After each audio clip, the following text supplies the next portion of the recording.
Baik, kita lanjutkan. Silakan teman-teman, mungkin masih ada di luar untuk kembali ke ruangan. Kita tadi sudah sampai tentang soal penyebab gagalnya menjadi seorang YouTuber. Walaupun mereka sudah punya ilmunya, tapi masih gagal. Bukan berarti ketika sudah punya ilmu, walaupun sudah pernah belajar ke siapapun, apakah jaminan akan sukses? Belum tentu. Kalau mereka tidak melakukan action, itu yang terutama. Jadi percuma sia-sia jauh-jauh kita belajar, bahkan belajar ke kantor YouTube sekalipun, kalau tidak ada praktek maka sia-sia. Maka saran saya, teman-teman di sini sudah memiliki jawaban supaya kedepannya makin lebih baik lagi ya. Kita lanjut ya. Jadi semakin semangat teman-teman ketika ingin belajar YouTube, sekarang harus tahu YouTube itu seperti apa sih cara kerjanya. Nah di sini harus mulai paham. Bukan berarti kita bikin konten, diunggah, kemudian langsung rame, langsung dapat duit. Tidak. Jadi ada mekanisme di dalam platform YouTube itu sendiri. Jadi YouTube itu sebagai apa? Jadi kalau saya gambarkan, YouTube itu hanyalah sebatas platformnya atau penyedia dari hosting dan juga servernya. Jadi ada di sini adalah seorang kreator dan ini adalah YouTube-nya. Dan ada nanti di sini adalah pemirsa atau audien-audiennya, nah atau disebut penonton ya, atau pembeli lah. Jadi cara kerja YouTube ini seakan-akan kalau saya analogikan, YouTube tidak hanya sebatas kantornya saja, tapi YouTube juga punya tugas, yaitu salah satunya adalah menjadi sales. Tahu sales ya? Sales itu yang suka mempromosikan dari sebuah produk. Nah, cara kerja YouTube ini akan membaca dari produk atau konten atau video yang diunggah oleh kreator nantinya. Jadi video yang kita jual atau yang kita upload ke YouTube itu akan ditemukan oleh sales berdasarkan dari judulnya. Jadi berdasarkan apa nanti ketika sales ini? Jadi sales itu adalah kreator upload konten atau upload video yang dimana ada bungkusnya, yaitu dibungkus dari judul, ada thumbnail, ada isi video. Nanti saya akan bahas satu persatu. Setidaknya teman-teman paham mekanisme cara kerja itu. Kemudian setelah si penjual atau kreatornya unggah ke YouTube dengan judul yang sesuai, yang relevan dengan isinya, dan cover atau thumbnail yang menarik, contohnya seperti ini ya, kita buka YouTube jadi biar paham teman-teman di sini. Nah ini ada namanya thumbnail, ada judul ya, ini namanya thumbnail, yang ada gambarnya ini thumbnail, kemudian yang ada di bawahnya ini namanya judul.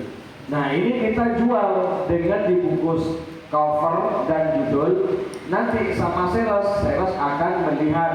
Nah si salesnya atau YouTube akan melihat daripada konten kita, dilihat, dan jika ditemukan maka si sales akan menawarkan ke beberapa calon pembeli sedikit dulu.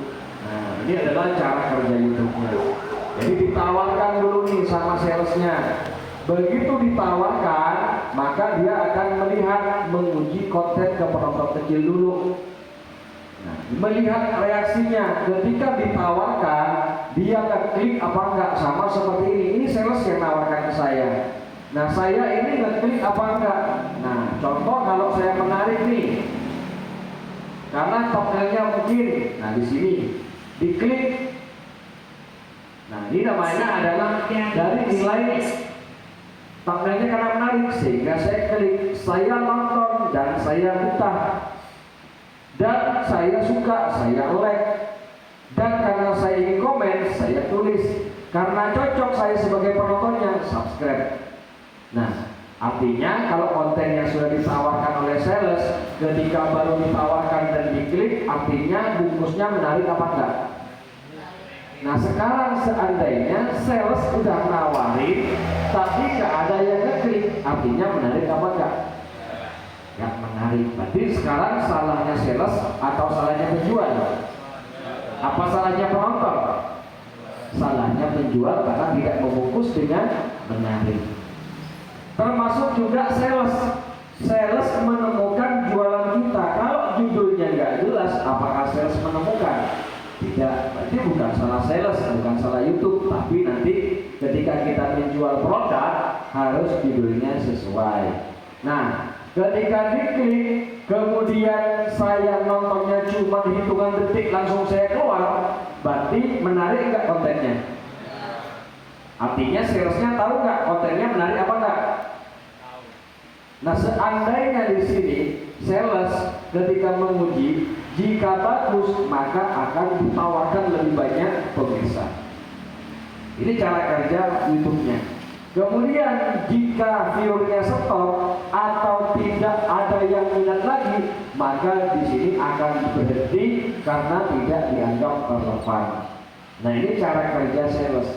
Jadi bukan salah sales atau bukan salah penonton, tapi memang salah penjualnya yang kurang tepat di dalam pemberian judul sehingga salesnya tidak menemukan, dan pembungkusan judul dan thumbnail tidak menarik sehingga calon pembelinya tidak tertarik untuk datang ke dalamnya.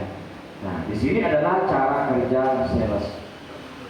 Nah, kalau cara kerja YouTube atau bisnis YouTube, di sini saya simpulkan ya. Karena tadi kita mau belajar YouTube yang bisa menghasilkan uang atau dolar, maka ini disebut bisnis. Ya, namanya bisnis lewat YouTube. Nah, bisnis YouTube ini seperti apa cara kerjanya, mekanismenya? Analogi gampangnya, bisnis di YouTube ini hampir sama dengan dunia nyata seperti namanya dagang. Nah, berdagang kita di sini. Dagang apa? Yang dijual adalah konten. Kita sebagai penjual, kreator ini adalah namanya penjual. Penonton, ya penonton ini namanya pembeli. Nah, YouTube adalah sebagai apa tadi? Salesnya. Jadi kalau kita sebagai penjual agar sales juga menemukan dan juga calon pembelinya tepat, maka yang kita pelajari sekarang adalah ilmu dagang dulu. Kita lupakan itu dulu. Ilmu dagang yang kita pelajari sekarang ilmu dagang, tapi yang dijual adalah konten. Orang berdagang yang harus kita pahami atau yang harus kita siapkan pertama ilmunya adalah apa yang harus dipikirkan. Apanya? Dagang. Rumus dagang sederhananya saya kasih 3 rumus. Adalah pertama, tentukan dulu siapa calon target pembelinya. Ini penting. Calon target pembeli ini ada beberapa opsi, ada beberapa elemen. Pertama adalah geografinya atau negaranya. Negara mana yang mau kita target? Sehingga teman-teman nanti ketika membungkus jualannya nggak ngasal. Targetnya Indonesia, judulnya pakai Thailand. Nah, ini karena nggak tepat. Maka harus jelas siapa target utamanya. Negara mana? Yang kedua, dari usianya, dari 13 tahun sampai 65 tahun. Mana nih yang mau kita target? Usia berapa yang mau kita target? Ini penting. Jenis kelamin. Jenis kelaminnya siapa yang mau kita target? Perempuan saja, laki-laki saja, atau keduanya? Jadi ini rumus pertama, siapa? Tentukan dulu. Jangan langsung bikin konten, tentukan siapa targetnya dulu. Sehingga ketika membungkus tepat sasaran nantinya. Selain dari geografi, selain dari usia, selain dari jenis kelamin, ada namanya statusnya, status sosialnya. Apakah dia seorang siswa atau mahasiswa atau seorang ibu rumah tangga atau pengangguran atau dia petani, ditulis, dicatat sebagai elemen dari siapa, sehingga nanti ketika menjual nggak salah sasaran, nggak ngasal namanya. Paham di sini? Bukan ketika berdagang, bukan mikir produk dulu, tapi siapa dulu. Siapa, negara mana, usia, jenis kelaminnya, status sosialnya. Baru rumus yang kedua adalah bukan siapa lagi, tapi apa. Apa elemennya adalah kebutuhan, ya, kebutuhan dia, atau masalah dia, atau hobi dia, atau harapan dia. Jadi ditulis semuanya terkonsep, sehingga nanti dalam produksi. Jadi rumusnya siapa, apa. Siapa ada negara, usia umur berapa, jenis kelaminnya, kemudian status sosialnya apa, dan apa kebutuhannya, apa masalahnya, apa hobinya, apa harapannya. Setelah tahu siapa dan apa karena sudah dicatat, tinggal rumus yang ketiga adalah bagaimana. Bagaimana kita memenuhi kebutuhan dari siapa dan apa. Siapa targetnya? Orang Indonesia. Usianya semua, misal contoh, jenis kelamin semuanya. Yang status sosialnya apa? Contoh ibu rumah tangga. Oke, sudah tulis ibu rumah tangga orang Indonesia. Apa yang punya masalah? Masalah apa? Oh, masalahnya di sini ketika mencari masalah, kita bingung mencari masalah ibu rumah tangga. Nah, seandainya kalau menjadi ibu rumah tangga, di YouTube akan mengetik apa nantinya di sini? Kira-kira. Seandainya ini adalah seorang ibu rumah tangga yang punya masalah, paling dia akan mengetik di pencarian YouTube, contohnya seperti ini. Contoh misalkan. Biasanya kalau ibu rumah tangga, nggak tahu yang benar apa enggak ya. Cara biasanya ya, cara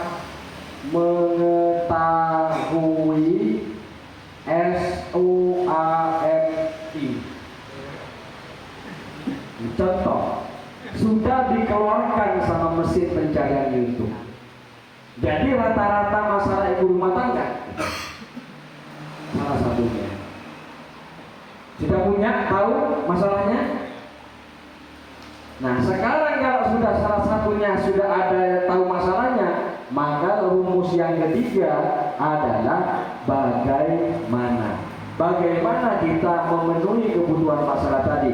Mau dengan durasi video berapa? Mau dengan format video seperti apa? Short atau reguler? Dan juga mau dengan gaya video podcast atau live, atau tampak wajah, atau di belakang layar. Nah, ini adalah menentukan bagaimana.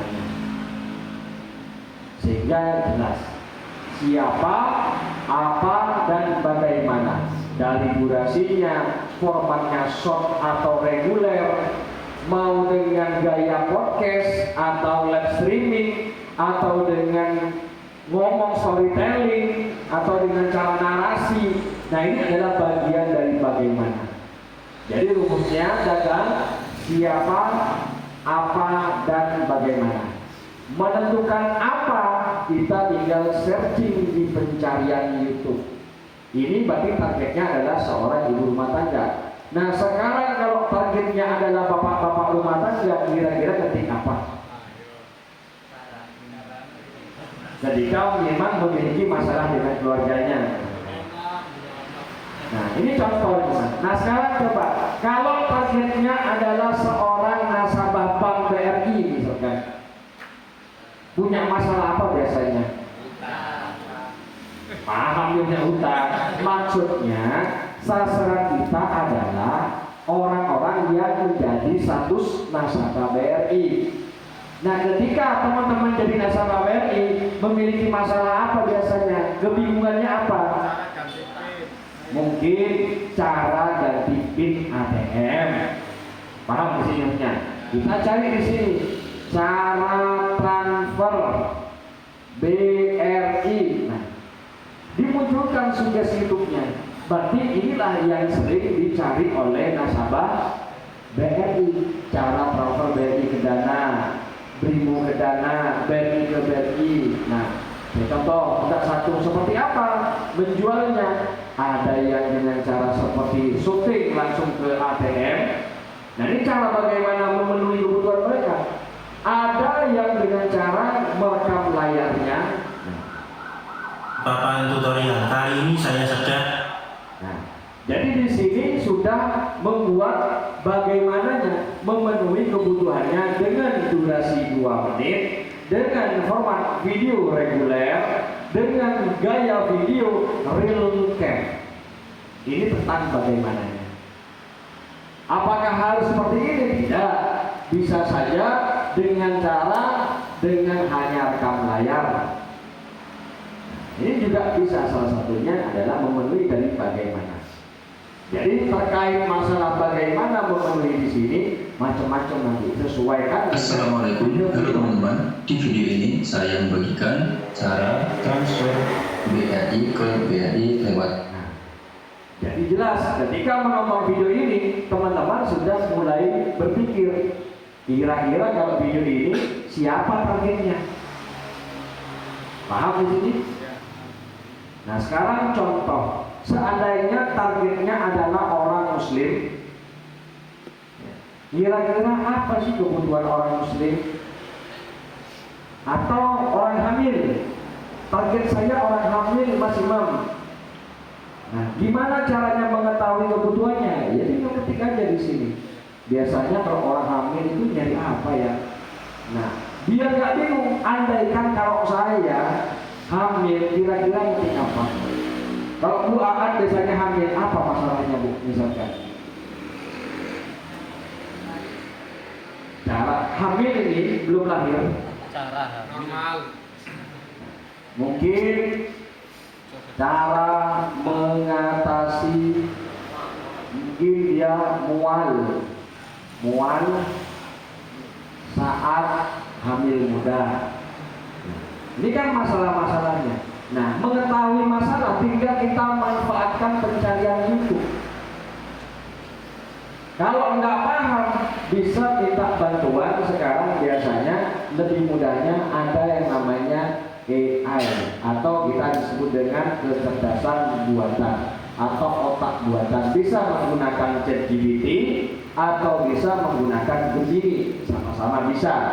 Nah, contoh misalkan kita di sini, berikan saya ide konten yang biasa dibutuhkan oleh wanita hamil. Berikan 10 ide. Nah, dikasih dia sama asisten kita. Nah, di sini perjalanan, panduan nutrisi, olahraga aman. Nah, misalkan kurang tepat, yang biasanya mereka cari di YouTube. Sehingga kita nggak bingung lagi sekarang. Tentu pengantin wanita belum mau keluar, adiknya nggak. Ini contohnya dikasih lengkap malah. Ide kontennya lengkap. Bisa manfaatkan Gemini ataupun ChatGPT saya. Ada senam hamil. Jadi lengkap di sini dan nggak bingung kita. Contoh, misalkan target saya anak muda Mas, anak remaja. Kira-kira kalau remaja punya masalah apa saja nih? Saya cari mereka yang punya masalah percintaan Mas, yang bucin-bucin. Biasanya mereka ketik, contohnya kalau saya jadi anak muda remaja, cara melupakan mantan. Ada ya. Mas, saya mau target orang Indonesia yang suka bermimpi. Maka dibuatkanlah satu channel kita khusus menarget orang yang suka bermimpi. Biasanya arti mimpi, muncullah arti mimpi. Jadi satu channel memang khusus pasarnya adalah orang yang suka bermimpi, sehingga nggak bingung kita. Paham di sini? Jadi bukan asal kita buat video kemudian kita jual, namanya bukan bisnis ini, namanya idealis. Jadi bukan kita mengikuti orang lain, bukan kita yang mengikuti pembeli, tapi pembeli yang harus ikut kita. Nah ini namanya idealis. Kalau tujuannya adalah cari cuan dan pengen cepat, maka bisnis yang benar. Maka kita cari market yang sesuai dengan kebutuhan yang paling banyak. Setiap ada konten pasti ada pasarnya. Contoh misalkan saya mau target tante-tante mas yang kesepian. Biasanya tante ketik apa ya? ASMR suara cowok. Nah ini biasanya seperti itu. Silakan, mungkin teman-teman mau memenuhi kebutuhan beliau. ASMR suara cowok marah, ada pasarnya. 13 hari yang lalu marahin istri sampai nangis katanya. Jadi kontennya hanya sebatas marah-marah. Bisa jadi konten mas, bisa. Sayang, ya, sebenarnya aku suami kamu. Tapi kenapa aku harus tahu dari orang lain? Jadi cuma direkam, dikasih gambar animasi seperti ini. Atau 1 tahun yang lalu ini ASMR cowok marah, suara cowok marah, suara cowok pok ada ini. Silakan, ini adalah ide untuk ini. Bentak-bentak ada, ASMR cowok marah bentak-bentak. Mungkin teman-teman sudah marah sama istrinya sekalian berkonten. Ya kalau mau tahu udah duduk di sini.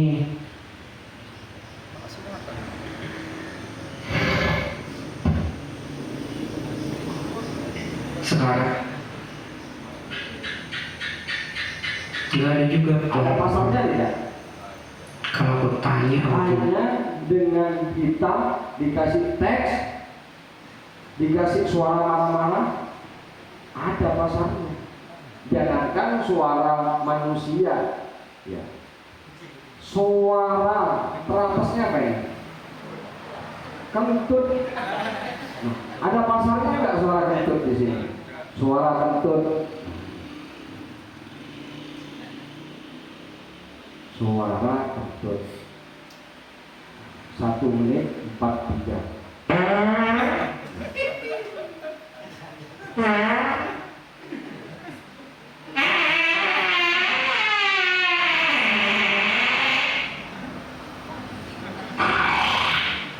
Ada pasarnya enggak? Ada 9 juta yang menonton.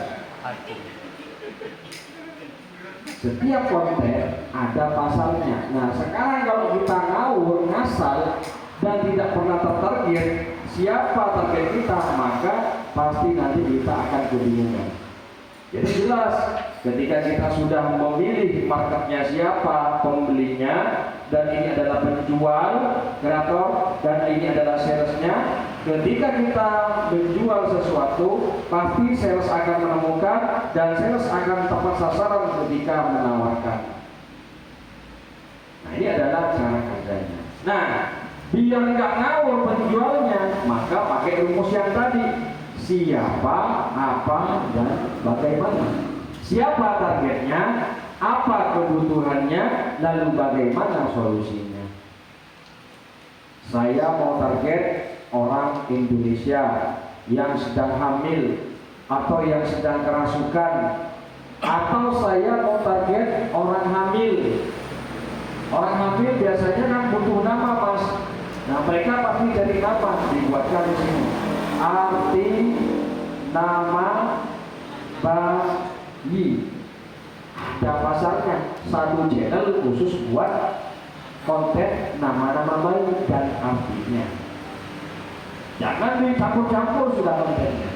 Ada pasarnya, ada arti nama bayi pembawa rezeki 2 tahun yang lalu, ada yang sampai 1,6 juta. Pasarnya ada. Kira-kira sampai kapan pasarnya ini arti nama bayi? Ya mungkin ketika gayanya sudah modern. Kalau dulu kan namanya Mulyono, Mulyadi. Kalau sekarang lahir tidak ada sudah Mulyono ya. Zulfan. Nah, dengan gaya seperti apa? Nama Allah. Zulfan artinya dekat. Surat Saba ayat 37. Dinilah artinya agama Allah. Surat An-Nasr ayat 2. Hafzila Rahma. Maknanya, anak perempuan yang lembut perangai dan tutur katanya serta penyayang terhadap sesama. This is channel monetisasi. Surat Al-Maidah. Artinya walaupun hanya sebatas gaya konten seperti ini, masih layak monetisasi. Seorang mama buat kayak gini gampang gak gini? Cari bahannya pakai asisten, pakai ChatGPT misalkan. ChatGPT dibuka ChatGPT atau pakai Gemini, ada aplikasinya. ChatGPT pun ada aplikasinya. Contoh kita buat perintah, buatkan saya ide konten tentang arti nama bayi perempuan. Berikan 10, minta 10 kita dikasih, jangankan 10, 20 pun dikasih. 10 nama berislam. 1 Aisyah, Khadijah, Zahra, asal usul arti nama dalam Islam. Tinggal diurai lagi nanti. Buatkan narasinya nomor 1. Dikasih sampai 10 ini. Buatkan saya narasinya nomor 10. Nah, berikut narasi lengkap untuk ke YouTube opening. Setiap orang pasti menyimpan doa yang terucap. Aduh, nama bukan sekedar panggilan tapi harapan.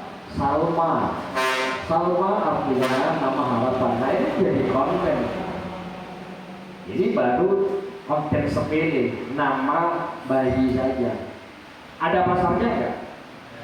Sampai kapan? Apakah masih dalam waktu 1 tahun ke depan? Sampai kiamat kurang setengah hari. Mas, saya pengen target orang muslim di Indonesia yang mereka nggak bisa baca Iqra. Ikutkan baca Iqra, misalkan Iqra 1, 2, 3, ada. Bahannya seperti apa kira-kira? Cara memproduksi kontennya, memenuhinya bagaimana? Mau dengan cara real cam, atau podcast, atau live, atau video?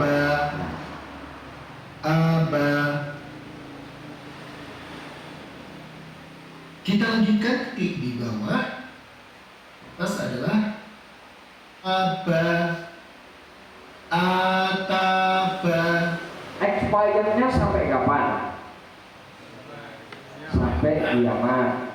Modalnya berapa? Nah, contoh untuk channel pertama hanya modal Iqra, alat tusuknya pakai warna bening, ditaruh di channel A. Syuting lagi Iqra, alat tusuknya warna merah, taruh toko B. Syuting lagi alat tusuknya warna hitam, taruh toko C. Channel C, channel ketiga.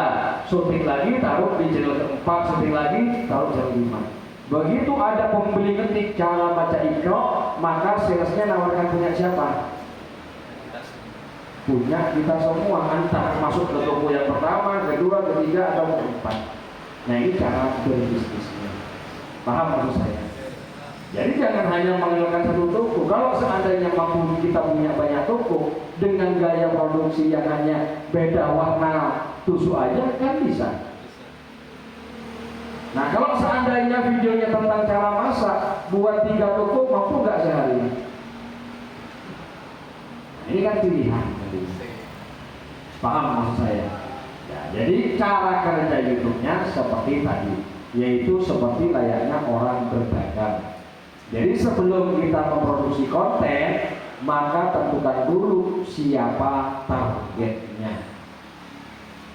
Siapa tadi sudah jelas, ada elemennya, negara mana, usia berapa, jenis kelaminnya apa, dan juga status sosialnya apa.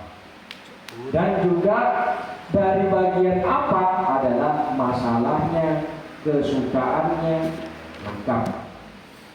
Dan bagaimana kita memenuhinya. Nah ini adalah cara kerja menjadi kreator. Lanjut, mulai paham di sini teman-teman ya? Oke. Sulit nggak jadi YouTuber? Enggak kan ya? Harus pakai kamera? Enggak. Oke.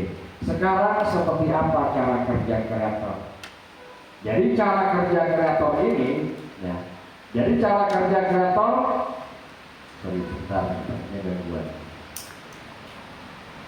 Jadi cara kerja kreator atau cara kerja penjual itu sama kayak orang berdagang nantinya. Ada beberapa poin yang harus teman-teman lakukan nanti di rumah. Jadi bukan langsung buka toko, jangan.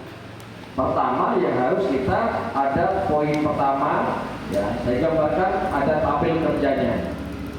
1, poin 2, poin 3, poin 4, 5, 6, dan poin 7. Jadi ada urutannya. Jadi orang ini berdagang bukan pikir tokonya dulu.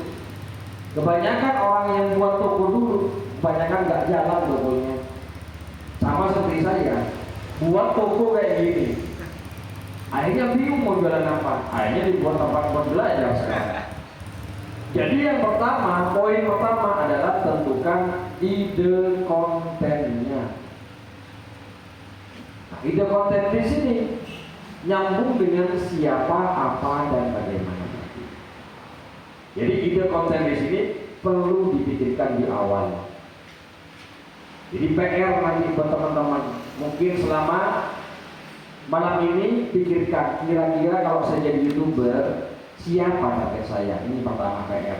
Yang kedua, apa yang mau saya jual? Ini PR buat teman-teman. Kira-kira siapa targetnya? Orang Indonesia, orang Inggris, atau Belanda, Thailand, Prancis? Silakan. Pilihan. Kemudian apa masalah target saya? Sehingga akan menemukan ide konten. Target saya orang Amerika, Mas. Yang apa? Yang punya masalah stres. Nah, bagaimana mau dikasih suara ASMR hujan, ASMR sungai? Ini bagian dari subtopiknya. Nanti kalau sudah menentukan, tinggal kita bagaimana cara kerja teknisnya. Jadi yang pertama adalah ide konten. Tentukan dulu nanti teman-teman. Jangan ngawur, jangan buat channel dulu. Idenya apa? Baru ide. Baru yang kedua adalah siapkan bahan-bahannya. Bahan ide kontennya. Entah itu materinya dari mana, videonya dari mana, audionya mau pakai apa, gambarnya dari mana, dipikirkan di poin 2. Nah poin 2 sudah tidak bikin ide lagi sudah. Ide karena sudah ditulis. Target saya adalah orang Indonesia yang suka cerita horor misalkan. Sudah ditulis ide kontennya cerita horor. Kemudian tinggal kita siapkan bahan-bahannya, materinya dari mana. Mau pakai karang sendiri, monggo silakan. Mau pakai ChatGPT, ya silakan. Mau pakai dari Gemini, ya silakan. Jadi kalau bingung, saya sudah siapkan buat teman-teman, ya. Namanya situsnya aiimamjanuar.net. Nah, silakan di sini. imamjanuar.net cara kerjanya nanti saya pelajari gampang ya. Jadi nggak usah dipikir sekarang. Ini cuman salah satu bahan nantinya bisa digunakan oleh teman-teman ya. Alat bantu cuman. Sebentar, saya contohkan dulu.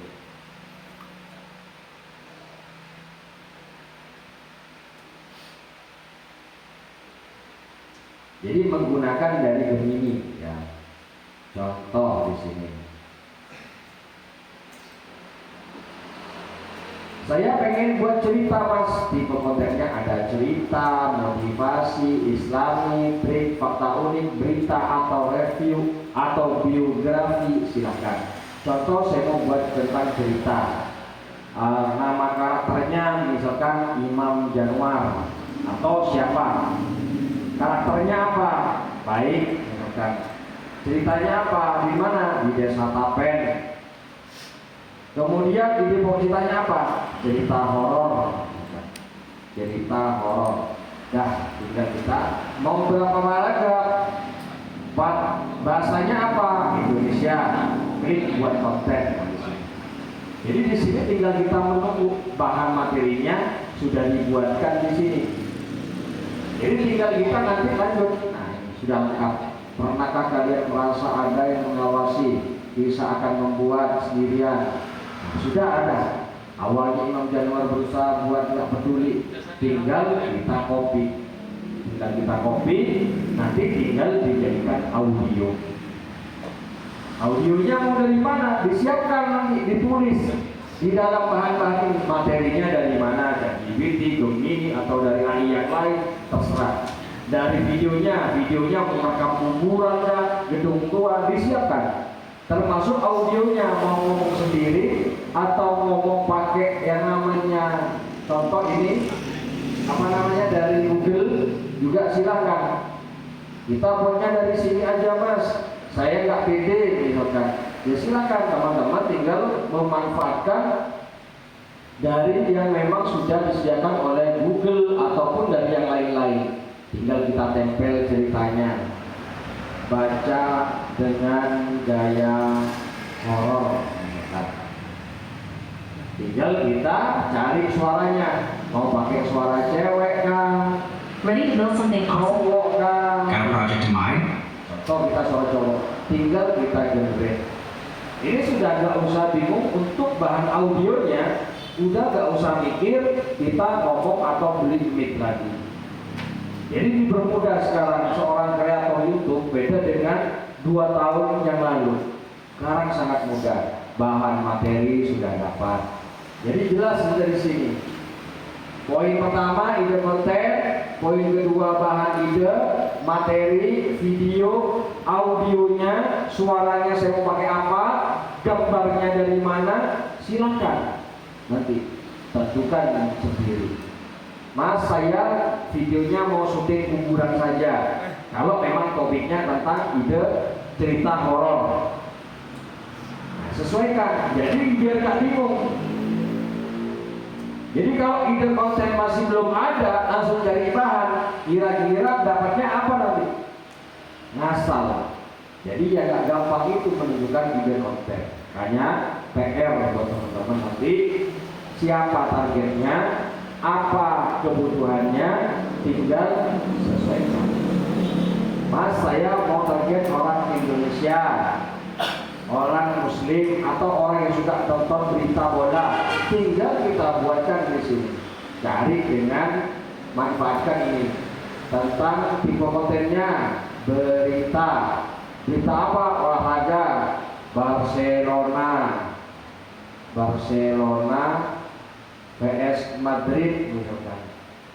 Tinggal kita cari nih buat konten, tinggal dibuatkan. Jadi jangan bingung. Barcelona El Clasico semalam bikin jantung mau copot, gak nyangka banget. Hasilnya bisa ini. Siapa yang nyangka? Materi sudah dapat, judul pun tinggal copy, tinggal kita pakai. Udah gak bingung teman-teman. Sudah saya siapkan. Mau nyari sendiri silahkan. Mau cari beritanya, mau ngarang sendiri, menonton bolanya, silakan. Ya. Jadi nanti suaranya tinggal bisa pakai menggunakan dari Elephant Lab atau yang gratis, contoh seperti ini gratis. Silakan dari namanya Google AI Studio.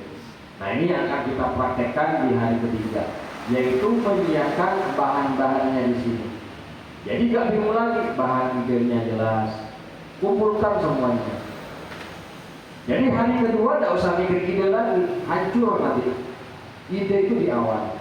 Baru poin 3 nanti adalah mikirkan alat editnya.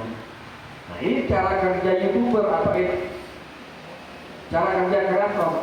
Jadi hari ketiga sudah nggak mikir bahan lagi, sudah belajar bagaimana cara produksi kontennya. Perangkatnya pakai apa, biasa pakai apa, kalau pakai handphone pakai aplikasi apa, dia pelajari dulu. Kalau pakai laptop pakai apa, kemudian pelajari juga dulu. Baru setelah paham, baru poin 4 adalah kita produksi konten kita. Jadi poin 4 udah gak mikir ide, gak mikir bahan, gak mikir cara ngedit, sudah produksi poin 4-nya. Poin 5 baru di sini buat tokonya, buat channel. Nah kebanyakan teman-teman pemula nomor 5 ditaruh di nomor 1, betul tidak? Buat channel dulu. Akhirnya setelah terbuat bingung mau isi apa. Jadi ide konten dulu, bahan siapkan, alat editnya pahami. Pernahkah kalian merasa ada yang mengawasi di kegelapan atau mendengar bisikan aneh saat sendirian? Kisah ini akan membuat bulu kuduk kalian merinding. Hai guys, balik lagi di channelku. Kali ini aku mau cerita pengalaman horor yang dialami Imam Januar di sebuah desa bernama Tapen. Imam Januar ini orangnya baik banget, suka nolongin orang, tapi justru karena kebaikannya gratis. Kalau pede ngomong sendiri silahkan, boleh. Tinggal syuting kuburan atau gedung tua, digelap-gelapin dikit, masukin audionya, tambah tag, udah jadi konten. Mau klik lagi buat yang kedua, silahkan. Nanti tinggal kita klik download, tinggal kasih nama Imam, misalkan download di sini. Buat lagi yang berikutnya, buat lagi yang berikutnya. Nah ini adalah cara kerja untuk yang poin berapa tadi? Nah, poin kedua. Jadi nggak ada mikir ide lagi, sudah fokus bagaimana mengumpulkan bahan ide, sudah bahan gambar, bahan visual, bahan suara, backsound.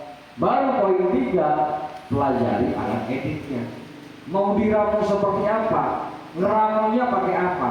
CapCut dipelajari, nanti kita CapCut.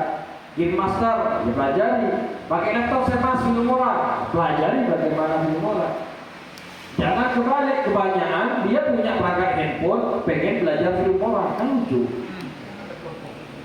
Ya haruslah kita sadar diri. Jangan kita berlebihan ekspektasinya. Kebanyakan gagalnya orang ke sana. Mas saya pengen buat konten itu yang drone. Kamu punya drone? Mas mau COD mas katanya. Jangan, kerjakan apa yang sesuai kita punya dulu perangkatnya. Handphone cukup. Gak harus pakai kamera, gak harus pakai laptop. Handphone cukup. Nah poin 5 buat channel nantinya, buat toko, sesuaikan jualan apa, nama tokonya biar pas, deskripsi tokonya juga enak. Jadi toko ini adalah channel Toko Anugerah. Ada deskripsi channelnya, menjual alat tulis dan bahan kue dan bahan produk misalkan. Nah ini adalah tahu orang bahwa channel ini menjual alat tulis. Sama juga di sini nomor 5 nanti cara settingnya hari ketiga kita akan pakai. Poin 6 setelah buat channel, sekarang mulai dijual. Sudah mulai posting sudah. Jadi poin 6 sudah gak mikir ide lagi. Hari berikutnya mau jual, sudah bukan mikir ide kontennya tetap. Channel ini akan menjual tentang arti nama bayi. Jadi yang dipikirkan bahannya adalah nama-nama bayi dan artinya dan narasinya dan gambar-gambarnya. Jadi setiap hari ini yang dilakukan. Nah, poin 7 nanti setelah menjual, jual, minimal 14 hari setelah setiap hari menjual, dievaluasi. Di mana nih hasil dagangan saya? Sudah ditawarkan belum sama sales? Setelah ditawarkan ada yang ngeklik tidak? Yang ngeklik betah nggak yang nonton? Nah, di sini dievaluasi. Ketika dievaluasi tidak ada yang baik, maka ya segera ganti cara kerja kita. Mungkin ngomongnya terlalu bertele-tele, mungkin tampilnya nggak menarik. Nah, sehingga apa? Channel kita akan berkembang dengan baik. Nah, cuma jualan aja nggak pernah evaluasi, udah nggak menarik, nggak pernah dievaluasi lagi. Jangan berharap channelnya akan berkembang besar. Paham di sini? Ada pertanyaan? Silakan. Mungkin ada pertanyaan, silakan di sini. Setelah melewati masa evaluasi itu, apakah kita bikin channel baru atau channel yang selama ini diperbaiki? Kalau memang hasil evaluasinya jelek, ya diperbaiki dong. Kalau tidak perlu diperbaiki tapi buat channel baru, kira-kira channel yang baru hasilnya masih sama nggak dengan yang lama? Masih asal-asalan juga. Maka yang benar setelah evaluasi kita perbaiki kalau memang hasilnya kurang. Ada lagi? Silakan Pak Budi. Kalau kita menggunakan banyak channel, apakah kontennya itu juga harus sama atau bisa berbeda-beda? Walaupun konten topiknya sama jualannya, asalkan videonya beda, produksinya beda. Channel A membahas tentang cerita horor, channel B juga cerita horor, channel C juga horor, boleh nggak masalah, asalkan produksi videonya harus beda. Bukan yang file atau video yang sudah dijual di channel A jangan dijual di channel B. Berarti satu ide, Satu topik ini 3 toko satu ide konten tapi bisa 3-4 toko. bisa, asalkan produksinya berbeda. Contoh yang A pakai suara laki-laki, yang B pakai suara perempuan, yang C mungkin pakai duet dengan gaya podcast misalkan, boleh, nggak ada masalah. Silakan. Ya. Meski narasinya sama berarti ya, kalau misal tadi. Meskipun Narasinya sama, cuma beda yang apa? Bahasanya. usahakan berbeda juga. Kan tinggal klik aja, nggak usah mikir.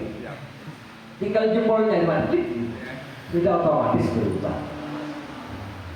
Contoh tadi mana ya? Contoh tadi cerita, nah ini. Nah, kita dapat tadi cerita horor ya. Contoh, kita tadi cerita nama karakternya Imam Januar dan cerita horor. Yang pertama dapat, pernahkah kalian merasa ada yang mengawasi? Nah, sudah selesai dipakai, tinggal kita klik lagi di sini, klik buat konten lagi. Oh iya. Ya paham. Nah, apakah sama nanti? Tadi kan di awalnya apa? Pernahkah Anda merasa ya? Sekarang, pernahkah kalian merasa ikuti sesuatu yang tak terlihat? Beda lagi, membuat bulu-bulu merinding dan jantung berdebar. Coba klik lagi buat konten. Yang ketiga, apakah masih sama? Mungkin nama karakternya diganti, bukan Imam Januar lagi. Tempat yang merasa angker. Nah, cerita ini lebih sekedar perasaan diawasi. Beda lagi sudah merasa. Paham Mas ya? Tinggal klik buat konten. Diganti di sini, misalkan namanya diganti dengan Putri, misalkan. Putri. Klik buat konten. Udah ganti lagi. Cuma ganti nama karakternya saja. Silakan manfaatkan alat ini. Pernah kamu merasa ada yang mengawasi? Hai guys, sebentar channelku kali ini aku mau cerita pengalaman horor yang terjadi di sebuah desa kecil sama desa Tapen. Cerita ini tentang seorang gadis baik hati bernama Putri. Ganti lagi di sini Putra misalkan, atau di sini sifat karakternya songong misalkan. Klik buat konten, udah ganti lagi. Cuma modal jempol, gitu aja, telunjuknya aja. Udah siap kudu-kudu, jadi guys, Putri ini memang terkenal banget sama kesombongannya. Nah, ini beda lagi ceritanya sudah. Jadi gak kehabisan ide sudah. Paham ya? Kita prakteknya nanti hari Rabu. Gak usah buru-buru praktek. Yang penting paham bahwa cara kerja kreator seperti ini. Monggo, ada pertanyaan lain? Sebelum kita lanjut, Mas Edi mungkin, Mas Herman. Musik yang seperti apa? Buat sendiri atau nyuri punya orang lain? Buat karaoke. Kembali lagi kepada tadi tujuan utama kita. Kalau tujuannya dokumenter, buat karaoke no problem, dokumenter. Tapi kalau kita ingin menghasilkan atau menjadi mitra YouTube, maka kurang tepat. Maka buat musik sendiri. Bisa buat musik sendiri. Nanti teman-teman bisa memanfaatkan ini. Nama situsnya imamjanuar.my.id. Nah, bisa di sini kita minta lirik lagu dan style Suno. Tentang apa di sini? Rindu pacar misalkan. Pop, ceria, sedih, romantis. Nah, yang nyanyi pria. Hasilkan catatan, hasil copy paste ke sini, ke ChatGPT nanti cara buatnya bisa menggunakan yang namanya, kita minta tentang rindu pacar, genrenya pop, judul lagu diantara Jeda Kita, Langit Sore Tak Seindah Dulu. Atau mungkin di sini lagunya dispesialkan gitu kan. Lagu ini untuk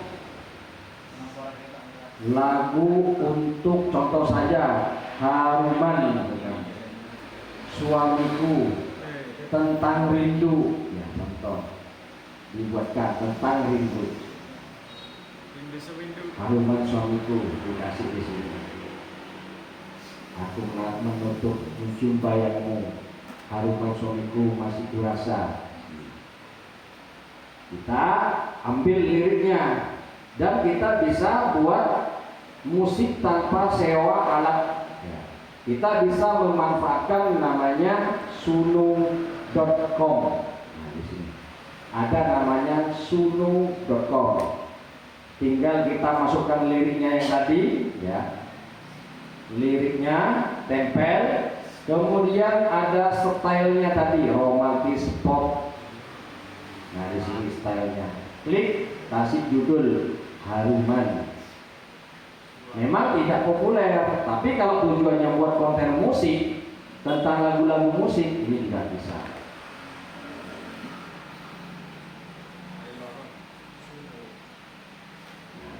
Contoh yang sudah saya hasilkan lagu tentang Minang, lagu Minang atau lagu Malaysia ada di sini. Kita dengarkan dulu hasilnya yang Haruman ini, romantis Indonesia. Pagi yang hari tanpa sapa, aku menutup mata mencium bayangmu, harum bajumu masih tertinggal, mata yang kini sunyi dan rindu, rindu ini tak tahu selalu kembali padamu, wahai cinta.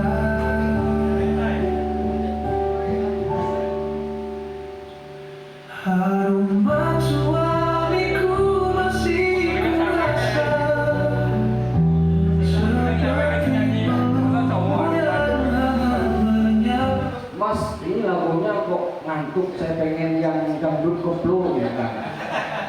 Dangdut host remix bisa. Ini kan kita ganti dengan lirik yang sama. Dangdut host remix.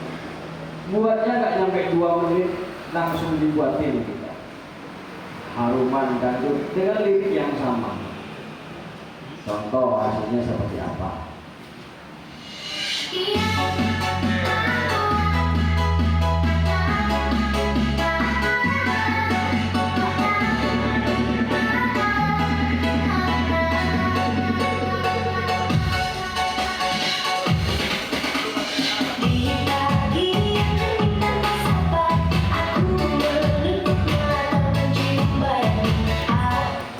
Sudah.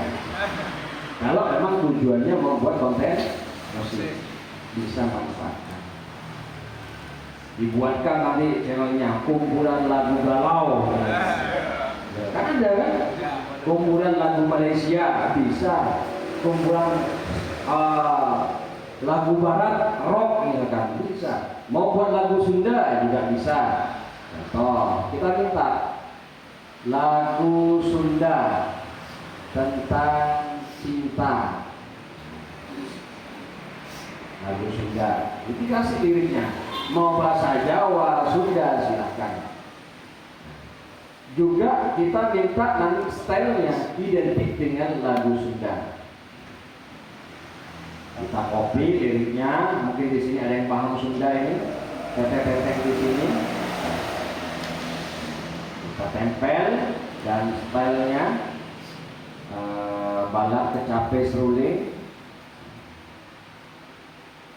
kita masukkan stylenya yang biasanya orang Sunda.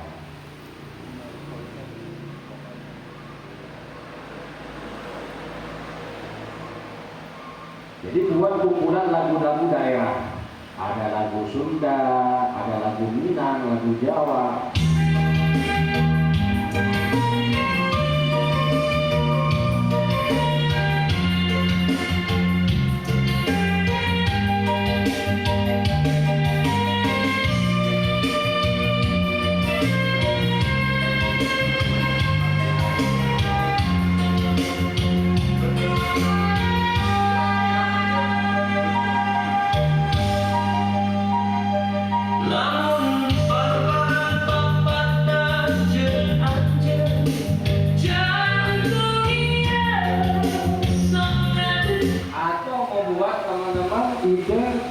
Lagu Arab, lagu Arabik juga kan ada. Lagu Arabik yang sedih, cinta, rindu dikasih teks Arab. Saya aja nggak bisa baca itu. Dikasih lagu Arab, masukin lagi ke sini. Kita mau Arab yang seperti apa? Arab yang sedih kan? Ya. Contoh. Arabic set song sedih, tinggal klik aja. Mau yang gratis atau yang berbayar, ini juga ada pilihannya. Yang gratis tentunya sama kayak naik kereta, gratis minta makan di dalam, tidak mungkin kan ya. Hasilnya beda.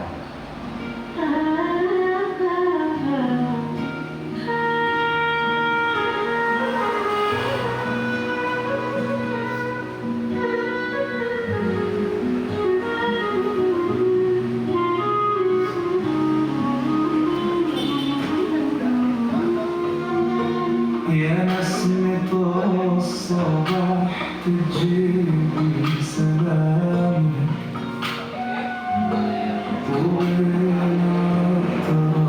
Beda-beda.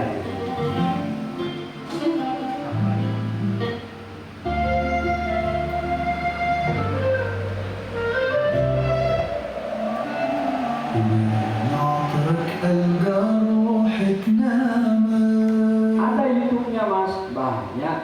Contoh di sini kumpulan lagu Arabik.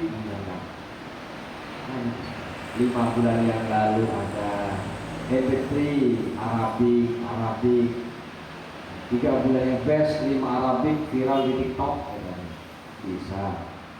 Contoh yang ini Muslim Kreator.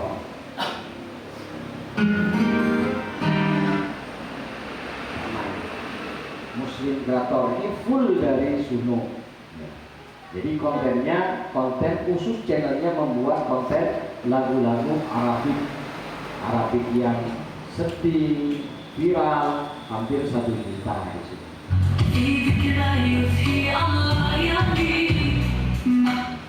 Apakah boleh? Apakah layak di sini? Kita cek.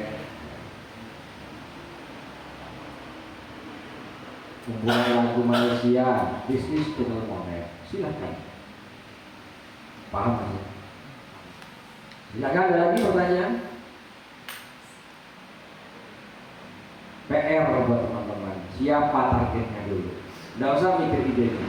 Insya Allah berangkat kemarin dari rumah bingung ide konten, saya yakin pulang makin bingung tadi. Ya beneran. Mana dulu yang mengerjakan? Nama bayi bisa, arti mimpi juga bisa, lagu juga banyak genrenya. Mau dangdut, Jawa, Sunda, Minang, Malaysia, Arabik, lagu Korea pun juga ya bisa kita buat. Atau tentang berita, atau motivasi, cerita-cerita ada. Cerita Abu Nawas bisa tinggal kita buat. Motivasi, konten motivasi, contoh kita membuat konten motivasi di sini, atau inspiratif, atau tentang biografi. Saya mau bahas biografinya Jokowi misalkan. Jokowi kita buat 3 paragraf aja dan gak panjang. Jadi kita akan bahas tentang biografinya Jokowi. Penasaran gak sih apa yang sebenarnya terjadi di balik sosok Pak Jokowi yang kalau kita lihat tersenyum ada kisah kayak sekali ini? Bisa. Refresh, bingung kita kontennya. Ada lagi Nelson, Frida, Ratu Elizabeth, Soekarno, silakan Soekarno seperti apa biografinya. Jadi satu channel membahas tentang biografi tokoh atau artis. Atau kita biografinya Siti Aisyah, istri Rasulullah misalkan. Kita klik buat konten. Jadi membahas biografinya Siti Aisyah Rasulullah. Siapa lagi di sini ya? Siap-siap terharu kali ini kita bahas Rasulullah dengan kisah cinta. Gak bingung. Nah ini yang harus kita pahami tentang cara kerja menjadi seorang kreator. Jadi ada 7 poin yang teman-teman nanti harus lakukan. Ide konten, siapkan bahan, pelajari cara editnya, buat kontennya, lalu buat channel, nomor 6 jual, nomor 7 evaluasi. Ini yang akan kita praktekkan hari ketiga nanti. Jadi bukan langsung teman-teman langsung ini buat konten ini ya, buat channel dulu ya. Ya, setidaknya teman-teman akan berpikir dengan sendirinya nanti. Mbak Siva, pusing, bingung apanya? Oke. Tapi paham kan kalau YouTube itu seperti apa cara kerjanya? Susah nggak jadi YouTuber? Enggak, maksudnya seperti yang saya contohkan kayak buat kontennya kayak gitu. Apakah perlu alat yang mahal? Pakai HP aja juga bisa kan? Jadi nanti tinggal praktek cara kerja. Yang terpenting sekarang tugas kita, kata Mas Imam, jangan langsung buat channel idenya. Mas Imam kasih PR, siapa yang target saya? Mulai dipikirkan. Saya mau target orang Indonesia. Target saya adalah ibu rumah tangga yang punya masalah misalkan. Nah sehingga nanti nggak bingung mau buat konten apa. Ini adalah cara kerjanya. Monggo silakan ada pertanyaan dari teman-teman terhadap cara kerja kreator. Jadi nggak ngawur nanti. Jadi saya juga tidak ingin membebankan kepada teman-teman ketika ingin jadi kreator harus beli ini, harus beli itu. Tidak, manfaatkan yang ada. Pakai handphone boleh, ya nggak masalah. Jadi cara kerja kreator atau YouTuber persis kayak orang berdagang. Pertama harus mikir ide yang ingin mau dijual. Penting, ide yang mau dijual. Yang kedua, menyiapkan bahan-bahannya. Mau jualan apa? Donat. Maka bahan-bahannya apa? Ketika mau buat donat, ya tepung yang disiapkan dulu. Alatnya apa? Wajah, ya ini disiapkan. Sama juga dengan YouTuber. Mau jualan apa kita kontennya? Saya mau yang gampang mas, contohnya tentang arti nama-nama bayi. Ya maka bahannya harus disiapkan. Materinya tinggal kita manfaatkan nanti. Kemudian menyiapkan bahan. Bahannya, videonya dari mana?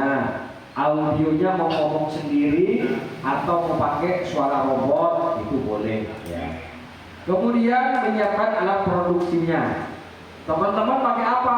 Mau pakai HP atau pakai laptop itu pilihan nantinya. Jadi tinggal kita menggunakan kemampuan kita sendiri-sendiri ya. Kalau memang punya HP, nggak usah berekspektasi pengen bisa laptop.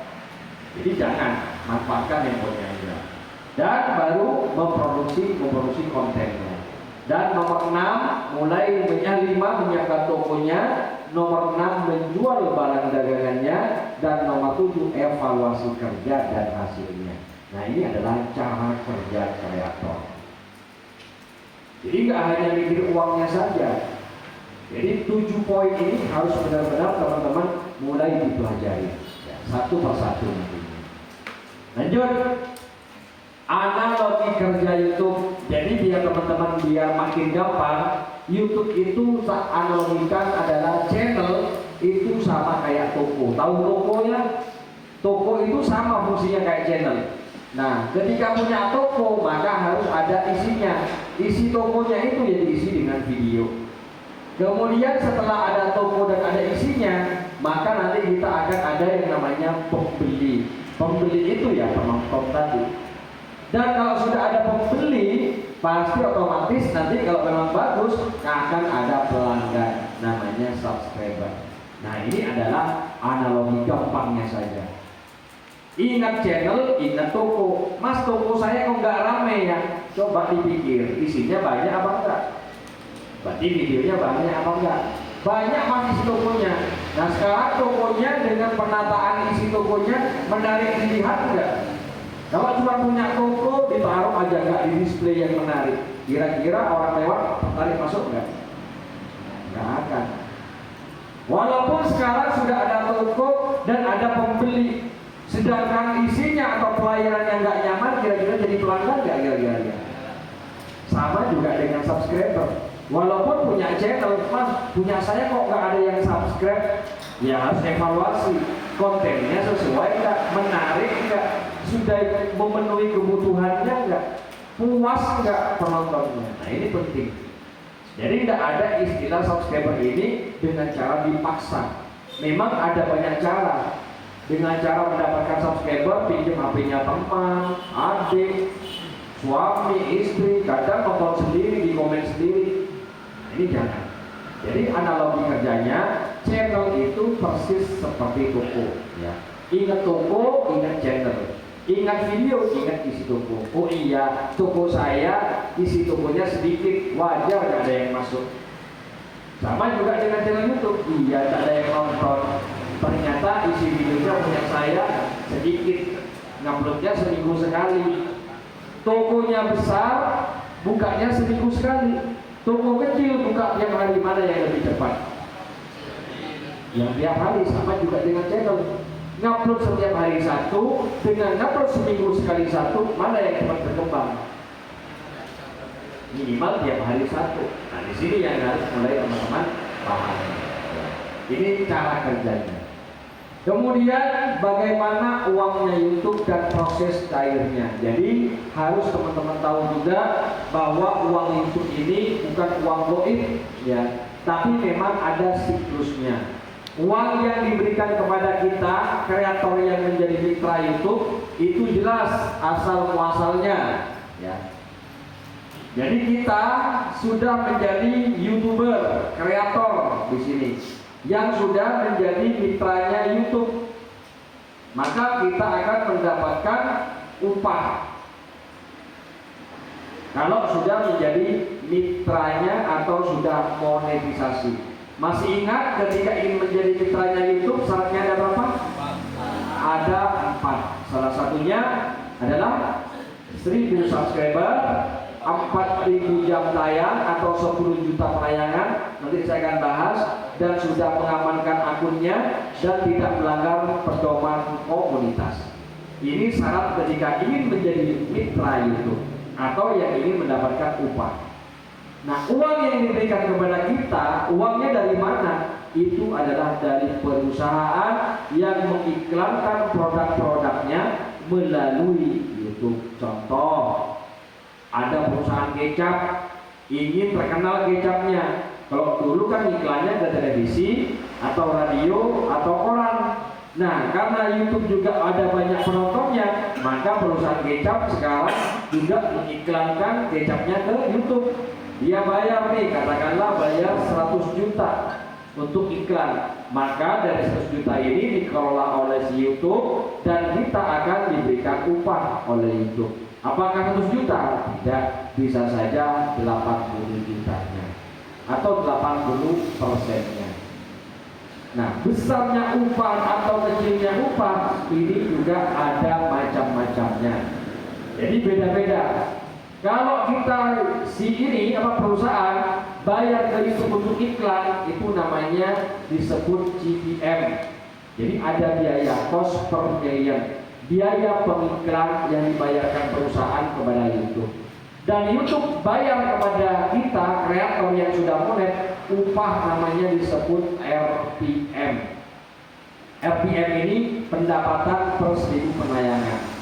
Jadi upah kita itu bukan dihitung jumlah banyaknya video, bukan dihitung jumlah banyaknya subscriber, tapi dihitung dari jumlah banyaknya penayangan atau yang ditonton oleh penonton. Dan dihitungnya harganya per 1000-nya. Contoh kalau Thailand, di Thailand kita dibayarnya per 1000 penayangannya. Di sini contoh IDL. Jadi beda-beda, setiap negara itu beda-beda. Jadi kalau di Thailand per 1000 penayangan saya dibayar Rp15.000. Jadi kalau ada total 175.000 penayangan, maka tinggal dibagi aja. 175.000 dibagi 1000 dikalikan 15.000, maka akan mendapatkan 2.600.000. Total yang menonton ada 1 juta, maka 1 juta dibagi 1000 dulu, dikalikan harga per 1000 penayangannya. Nah, ini upahnya adalah 15.000. Beda kalau beda negara. Contoh di sini negara yang saya target selain Thailand ada negara Amerika. Berapa upahnya kalau di Amerika per 1000 penayangannya? Jadi upah kita itu beda-beda, beda negara, beda upah. Kalau di Amerika, nah, jadi di sini berapa upahnya per 1000 penayangannya? 147.000. Besar mana kalau kita lihat dari Thailand dan Amerika? Besar Amerika. Ini berbeda. Apa yang menyebabkan beda dari upah ini, Mas? Ya. Jadi upah, ya, upah atau nilai pendapatan kita itu akan beda-beda dengan berdasarkan beberapa kriteria. Yang pertama adalah negara penontonnya. Jadi setiap negara dengan tujuan yang berbeda-beda itu upahnya juga beda. Indonesia juga beda, Thailand beda, Amerika ya beda. Pertama dari negara. Yang kedua adalah dari jenis videonya. Jadi video ini ada 2 jenis, ada video short dan ada video reguler atau yang panjang. Short, ya, contoh kita lihat di sini yang short. Sebentar ya, kita cari short. Upahnya berapa per 1000 penayangannya walaupun Amerika? 196 perak. Kecil atau besar? Nah, karena jenis videonya adalah video short, bukan reguler. Jadi video itu reguler sama dengan live, sama reguler juga. Short dia videonya berdiri, pendek, durasinya nggak sampai 1 menit dan upahnya 196. Jadi yang kedua tadi berdasarkan dari jenis video. Yang nomor 3 adalah dari jenis kontennya. Ada jenis konten berbau otomotif, ada konten yang membahas tentang traveling, contohnya membahas hotel, review hotel, maka yang keluar pun iklannya juga beda, nggak mungkin iklan kecap. Kalau kontennya masakan, nggak mungkin keluar iklan oli, nggak mungkin keluar iklan Toyota, sesuai dengan jenis kontennya. Nah ini juga berpengaruh pada upah yang akan kita terima. Dan yang nomor 4 tergantung dari durasi tontonannya. Jadi semakin betah yang menonton, maka upahnya semakin besar. Semakin sedikit yang nonton atau semakin kecil durasinya, ya semakin kecil. Contoh baliho, tahu baliho ya? Yang di pinggir jalan. Kalau kita sewanya 3 bulan dengan sewa 1 bulan, mana yang lebih mahal? Yang lebih lama. Sama juga dengan di sini. Jadi dari durasi tonton. Nah kalau seandainya saya nanya ke teman-teman, milih upaya kecil atau upaya besar? Manusiawi.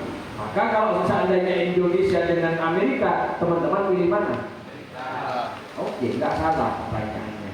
Jawaban pun nggak salah. Cuma saya nanya lagi, bisa ngomong Inggris? Hah? Sama juga pertanyaan seperti ini. Jualan mobil, tahu jualan mobil ya? Mobil bekas, cuannya berapa upahnya? 5 sampai 10 juta paling tidak, betul tidak? Kalau kita jualan beras, berapa upahnya? Paling 1.000 sampai 2.000 rupiah. Pilih mana teman-teman? Jualan apa? Beras. Oh, beras, katanya jualan besar. Jualannya yang mana? Beras. Nah katanya dari RPM-nya besar. Jadi yang diberikan bukan masalah upahnya, tapi adalah hasil akhirnya. Jualan mobil benar 10 juta, tapi lakunya mungkin 3 bulan sekali. Beras emang kecil untungnya 2.000 rupiah, tapi tiap hari karena mampu jual 1 ton, maka hasilnya mana yang lebih gede? Sama juga dengan konten YouTube. Memang target Amerika RPM-nya besar, Indonesia kecil. Tapi karena kita mampu menjual di Indonesia banyak, kira-kira yang lebih gede mana? Indonesia. Paham di sini ya? Karena banyak orang salah kaprah, langsung target Amerika biar RPM-nya gede. Tidak salah, karena di sana memang upahnya besar. Pertanyaannya, mampu nggak menjual di Amerika?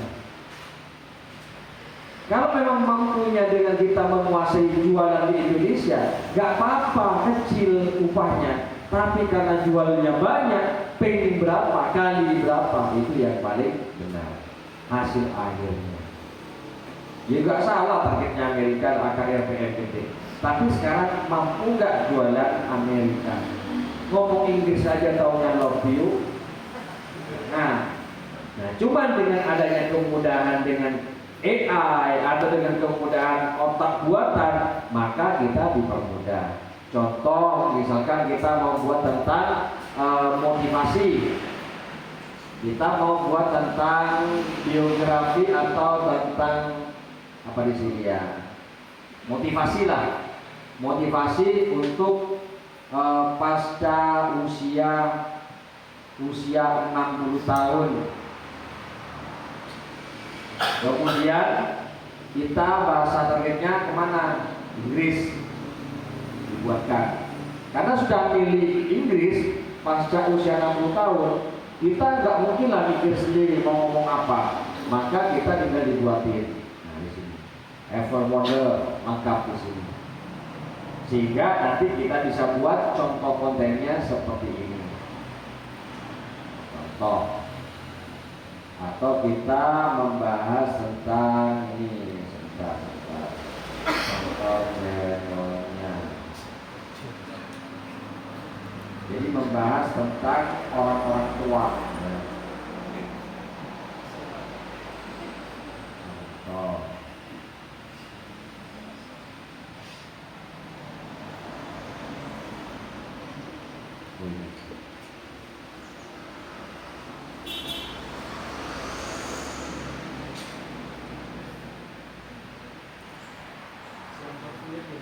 Wisdom, nah ini contoh.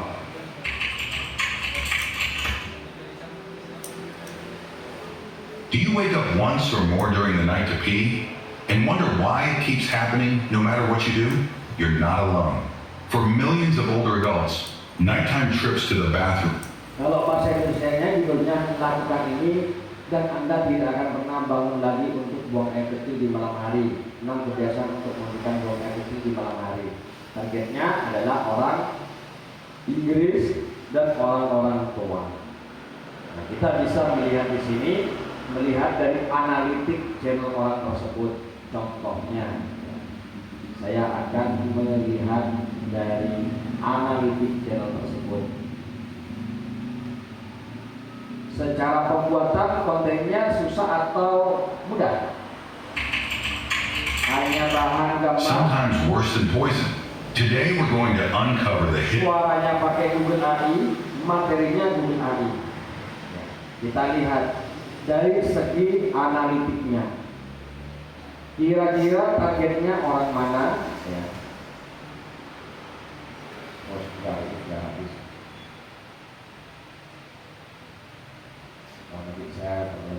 Jadi di sini jelas kemarin sudah saya lihat targetnya adalah orang Amerika dan usianya usia 60 tahun. Nah, sangat mudah. Bahkan paten-patennya seperti ini. Jadi dimudahkan sekarang.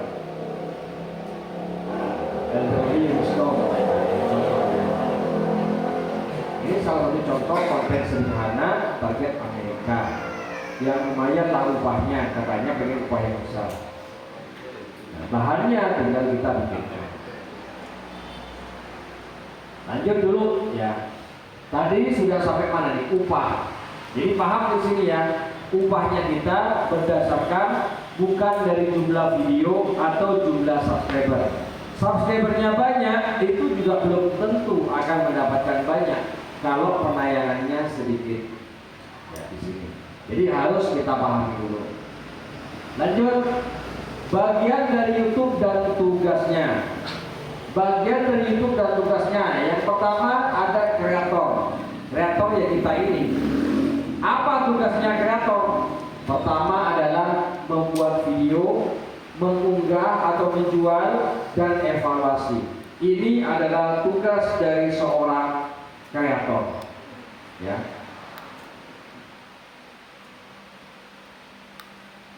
Kemudian yang nomor 2 ada YouTube. Apa tugasnya YouTube? Sama seperti tadi sales, menampung video dan menawarkan ke pemirsa. Itu adalah tugas YouTube. Dan ada bagian nomor 3, penonton. Apa tugasnya penonton? Yaitu nonton, like, komen, dan subscribe. Jadi kita pada poin pertama posisinya. Jadi tidak usah sibuk ikut menawarkan dan tidak usah sibuk nonton sendiri juga atau like sendiri juga. Cukup biarkan. Karena banyak sekarang kreator-kreator yang hanya ingin mencapai menjadi mitra YouTube dengan cara yang tidak benar. Jadi dia melakukan pekerjaan nomor 2 dan nomor 3 dikerjakan sendiri. Bikin sendiri, upload sendiri, di-share sendiri, habis itu ditonton sendiri, di-subscribe sendiri. Nah ini kebanyakan dari pemula-pemula yang mereka hanya mengejar monetisasi saja, sehingga channelnya tidak pernah berkembang. Sayang ya, harus kita sesuaikan. Kemudian ada syarat buat channel YouTube. Mas, saya kok sudah tertarik nih, pengen banget jadi YouTuber. Apa saja syaratnya? Yang pertama adalah memiliki Gmail yang valid. Sudah punya semua di sini? Sudah punya belum? Sudah aman? Sudah ada yang lupa passwordnya? Masih. Nomor HP sudah ada ya? Nomor 3 senjatanya minimal smartphone ada? Ada. Laptop? Sebagian. Jadi minimal smartphone. Ini adalah syarat ketika ingin jadi kreator. Satu, minimal punya Gmail. Yang kedua, nomor HP. Dan nomor tiga, senjatanya adalah smartphone. Jadi tidak harus punya tripod, itu opsional. Studio di rumah opsional juga ya. Kemudian lanjut komposisi di dalam YouTube. Jadi teman-teman ketika ingin punya YouTube itu harus tahu komposisinya apa saja. Sama kayak teman-teman yang diminum kopi itu. Tahu kan komposisi apa saja? Ada kopi, ada gulanya, ada air. Sama juga di YouTube ada komposisinya. Apa saja? Satu, saya bahas satu persatu biar teman-teman gak hanya melihat uangnya saja. Yang pertama adalah Gmail. Ini komposisi utama. Gmail, ya. Gmail adalah alat atau surat elektronik yang dimana dengan Gmail ini kita baru bisa memiliki channel YouTube. Dan membuat Gmail ini gratis, gak harus bayar. Ya. Gmail. Nah ini adalah alamat suratnya. Contohnya di sini imamjanuartapeng@gmail.com. Nah ini adalah alamatnya, alamat elektroniknya. Dan Gmail ini bisa berfungsi banyak. Bisa buat daftar ke YouTube, bisa buat daftar ke Facebook, ataupun ke Gojek sekalipun juga bisa. Nah, karena kita di sini mau belajar YouTube, maka saran saya Gmail yang kita buat nantinya jangan digunakan ke banyak platform, cukup satu saja saran saya, YouTube saja. Karena saat ini banyak sudah punya Gmail dan sudah pakai YouTube, dipakai ke Facebook juga, ke TikTok juga, ke BCA juga, ke BRI juga, FF juga, Micat juga, Gojek juga, Shopee juga, multi platform. Banyak yang seperti ini. Seandainya YouTube-nya di sini sudah menghasilkan tiap bulan 5 juta per bulan. Gara-gara akun TikTok ada yang suka dan ingin dihack, yang dihack apanya dulu nih? Emailnya yang dihack oleh hacker atau pembaca. Kira-kira ketika dikuasai pembaca, YouTube-nya ikut hilang juga enggak? Apa enggak sayang? Gara-gara TikTok 5 juta tiap bulan melayang. Maka saran saya, manajemen kalau memang mau serius di YouTube, maka dirapikan. Gmail untuk YouTube, ya udah, jangan dipakai ke BRI atau BCA. Seandainya YouTube-nya 5 juta per bulan atau 2 juta per bulan, karena ada orang ingin mengincar YouTube kita, akhirnya dihack. Yang dihack Gmail, dan Gmailnya juga tertaut ke BCA, ke BRI, ke Dana, ke Gojek. Apa nggak bahaya, Pak?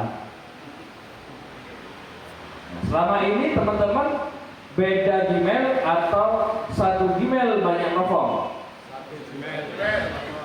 Banyak platform. Maka saran saya untuk memang ke depannya mau serius, maka kita rapikan kembali.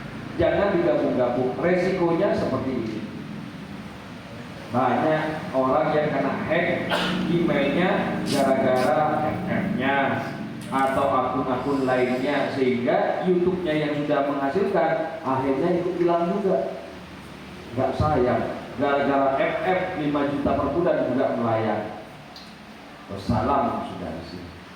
Maka saran saya nantinya kalau teman-teman mau serius, ketika punya Gmail, ya udah buat Gmail, kita amankan dan khusus YouTube saja. Udah, nggak usah dipakai yang lain.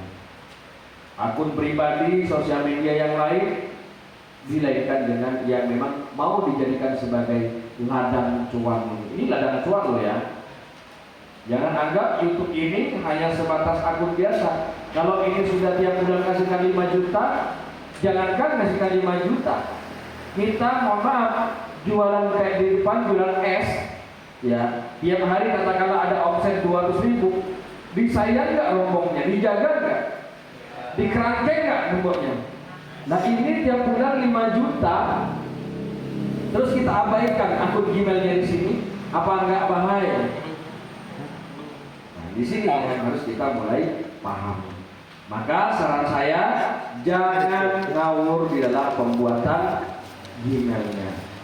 Wajib Gmail ini harus kita amankan. Siap dan. Jadi amankan dulu. Apa saja? Pertama, verifikasi 2 langkah, yaitu menggunakan nomor HP. Wajib. Yang kedua, gunakanlah sandi yang rumit. Sandi yang rumit, masih ingat sandinya di sini atau sudah lupa semua? Keamanannya sudah yakin aman? Seandainya dilanjutkan buat YouTube dan YouTube-nya menghasilkan karena Gmailnya nggak aman, kira-kira wassalamualaikum. Karena banyak orang stres, teman-teman kita ketika channelnya sudah gede dan Gmailnya diabaikan, akhirnya kena hack orang, mudah dicuri orang, akhirnya dadah bye-bye. Jangankan channel kecil, sekelas channel YouTuber Ria Mikis aja bisa dihack, apalagi punya kita. Nah, tapi kalau kita mengamankan, setidaknya resiko untuk dicuri orang itu sangat minim. Verifikasi 2 langkah, sandi yang rumit, atau mungkin juga ditambahkan autentikatornya. Ada juga dengan keamanan perintah Google-nya. Nanti kita pelajari yang ketiga, cara buat Gmail dan mengamankannya. Selama ini yang punya teman-teman sudah aman? Ini penting, padahal sepele Gmail. Tapi Gmail ini sangat penting. Kenapa? Mau masuk ke dalam YouTube, kalau Gmailnya sudah lupa, apa bisa masuk ke rumahnya ke YouTube? Kalau diumpamakan ini adalah rumah, Gmail ini adalah sertifikatnya.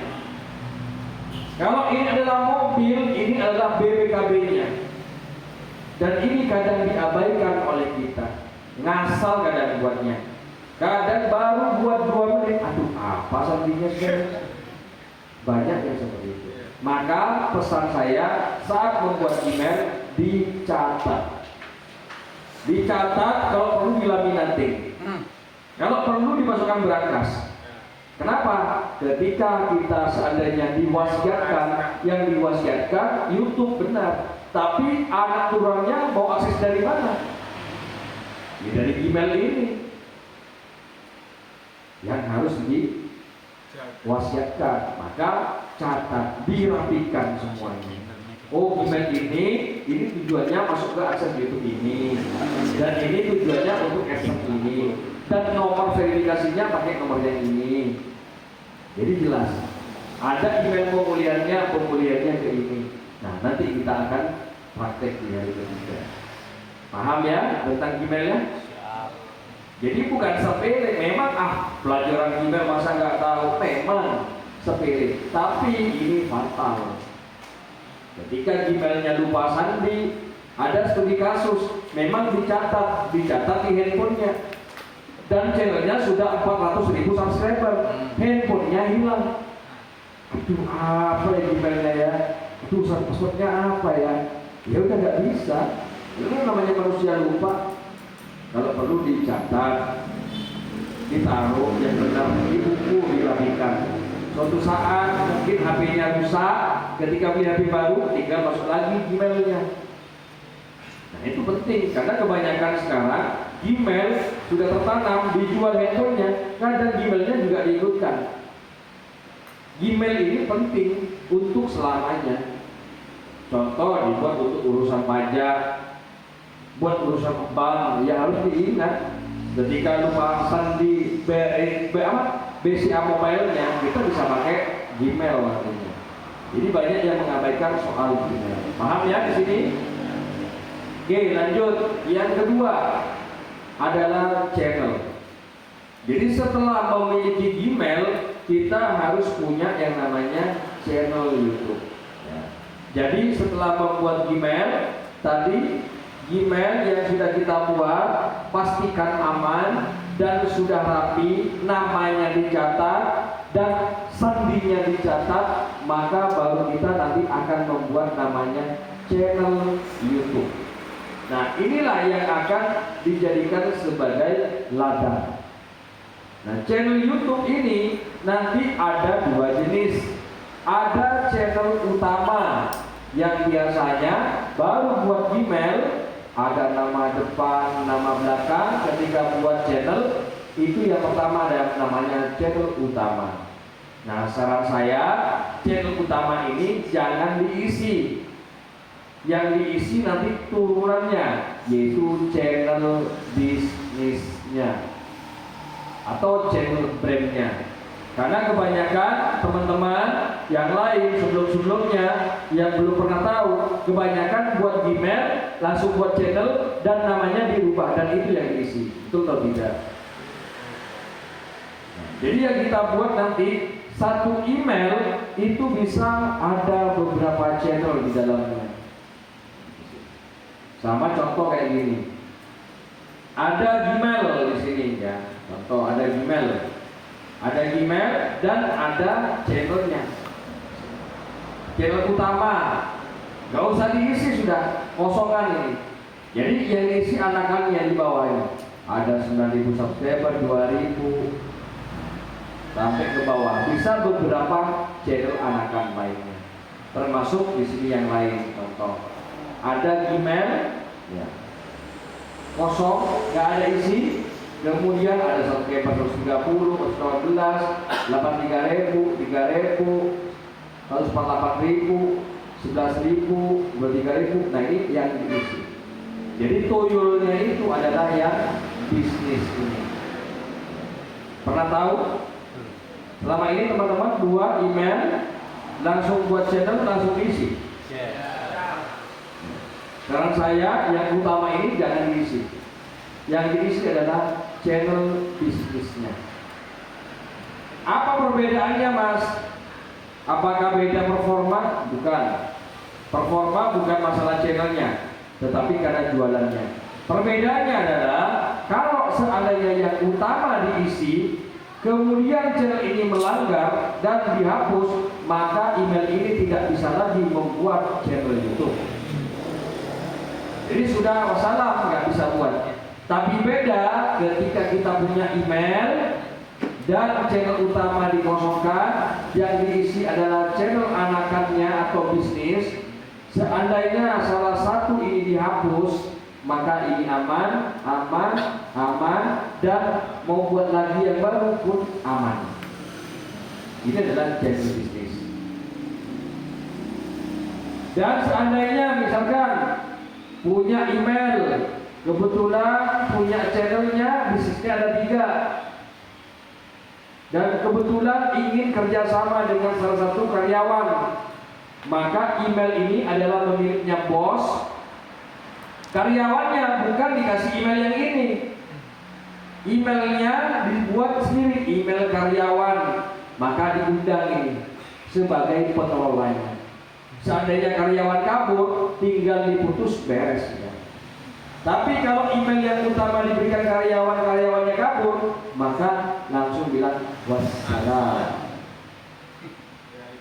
Atau mau dijual channelnya, punya email, ini 10.000, 20.000 subscriber, ini 10, ini 5.000 subscriber, mau dijual satu nih. Maka yang dijual bukan emailnya, tapi channelnya cukup aja mengundang email pembelinya. Nah, nanti tinggal dilepas, beres ya. Ini namanya channel bisnis. Selama ini buatnya isi channelnya di yang utama apa bisnis? Utama. Apakah masalah? Tidak masalah. Cuma kekurangannya seperti tadi. Nah, sekarang kalau channel utama mau dijual, maka dijual beserta emailnya tidak? Emailnya. Ketika mau pakai karyawan, nah, di sini juga harus kita pikirkan. Maka saran saya nanti ke depannya kalau memang mau buat ternak banyak channel, satu email sebenarnya sudah cukup. Tinggal banyak channelnya lagi. Kalau mampu lagi, ya setiap channel out email buat 10, email 2 10, email 3 10 channel. Monggo silahkan. Itu cara bagaimana ternak channel YouTube. Oke. Ada pertanyaan tentang channel? Satu email maksimal berapa? Mau 100 juga boleh. Aman ya? Ya aman kalau nggak melanggar. Kalau melanggar ya nggak ada istilah aman. Silakan.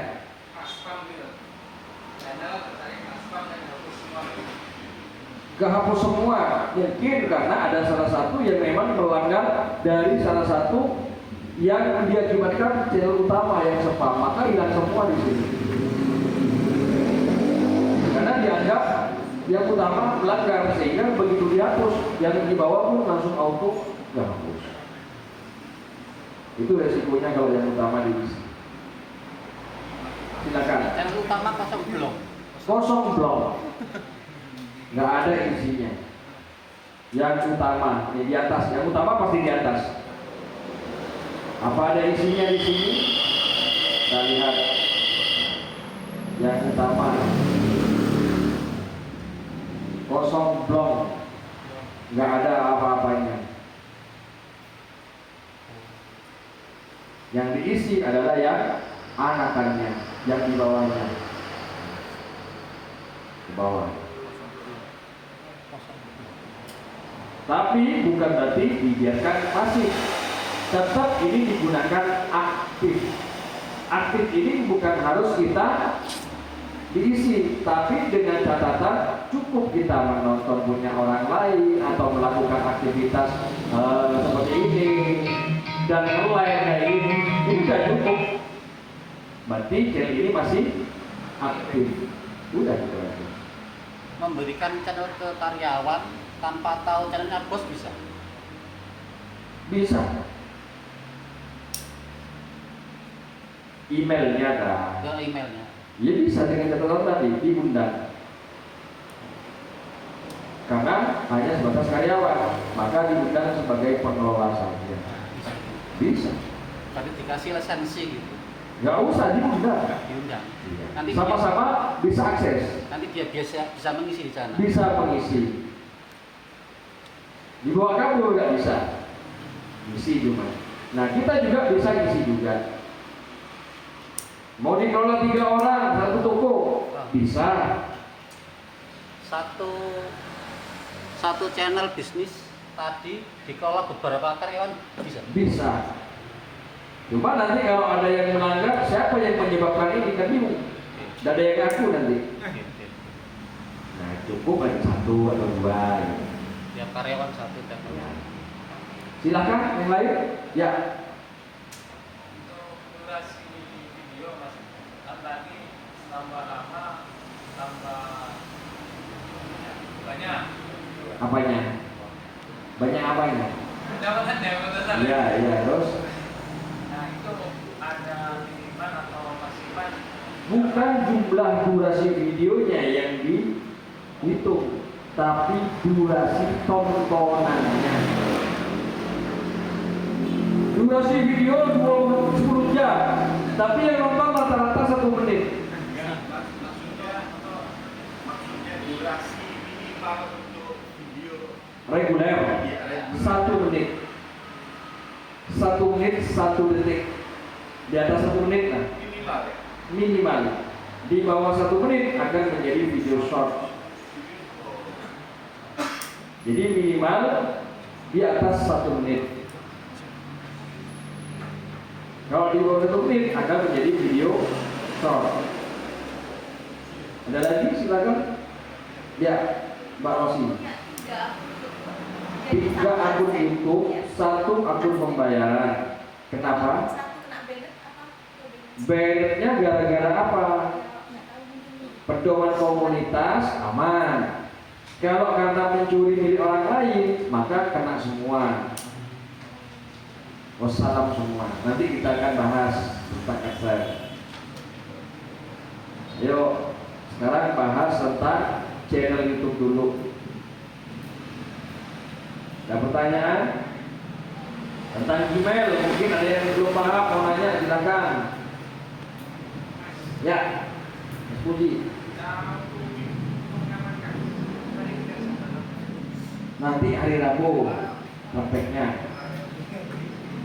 Ada lagi ya Mas Yudi? Pak, alangkah baiknya kita sebagai pemula membuat email baru yang khusus untuk kita kerjakan. Lebih baik email baru saja daripada nanti digabung dengan email yang lama yang sudah tertahu dengan bank, dengan yang lain-lain. Lebih baik fresh saja. Masuk dengan HP-nya. Hah? Masuk dengan HP-nya. Nomor HP pakai yang lama nggak masalah. Ada lagi silakan. Ya. Y. Ya. Sering kena spam.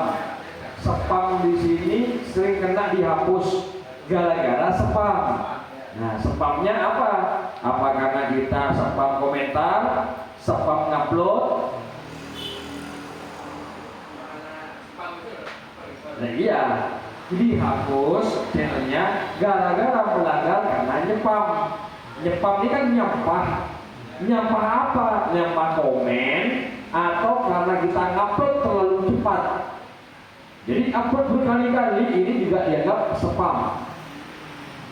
Jadi jarak minimum ngupload video satu ke yang kedua minimal 15 menit. Jadi kalau misalkan ada 5 video langsung, nah ini bisa risiko kena pelanggaran spam yang mengakibatkan channel dihapus dalam satu channel.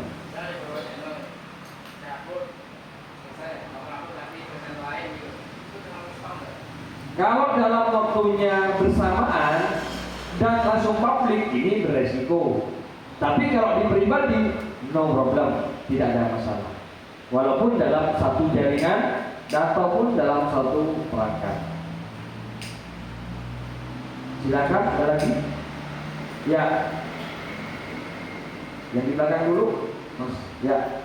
Mas, untuk upload video channel bagusnya diisi akun bos atau harus nambah karyawan dan harus nambah akun karyawan? Maksudnya saat upload bagusnya di akun bos itu, di akun bosnya. Bebas, nggak masalah. Mau pakai yang diundang sebagai karyawan juga boleh, dari bosnya juga boleh, nggak ada masalah. Bebas. Silakan Pak Siva. Kalau satu nomor handphone tuh bisa berapa ya? Kalau satu nomor handphone, pertanyaan bagus. Ya. Satu handphone, ya, satu nomor itu bisa buat 10 Gmail. Untuk saat ini masih bisa. Tapi ketika kita buat Gmail dan kita buat channel YouTube dan nomornya katakanlah nomor AS, ya, dan sudah dipakai ke email nomor pertama, dan yang email pertama sudah buat channel YouTube dan sudah ada AdSense-nya atau akun pembayarannya, di mana emailnya menggunakan nomor yang AS tadi. Paham ya? Nomor AS dipakai ke email pertama dan dipakai channel dan dipakai ke akun pembayaran. Walaupun saya bilang tadi satu email bisa untuk 10 email, satu nomor untuk 10 email. Nah, seandainya email yang kedua menggunakan masih nomor AS dan membuat channel, maka ini tidak bisa membuat AdSense. Kenapa? Karena dianggap duplikat. Datanya sama antara nomor 1 dan nomor 2. Tapi apakah bisa dipakai buat Gmail nomornya? Bisa. Sampai 10 Gmail pun juga bisa dengan satu nomor AS tadi. Tapi dengan catatan email yang nomor 2, nomor 3 nggak bisa terkait dengan AdSense karena dianggap duplikat akun. Betul, dengan satu email yang nomornya cukup satu kali pakai saja. Nah, kalau yang masih mau melakukan tadi yang ternak akun itu kan satu email kan, tetapi ternaknya itu banyak. Ada beberapa channel.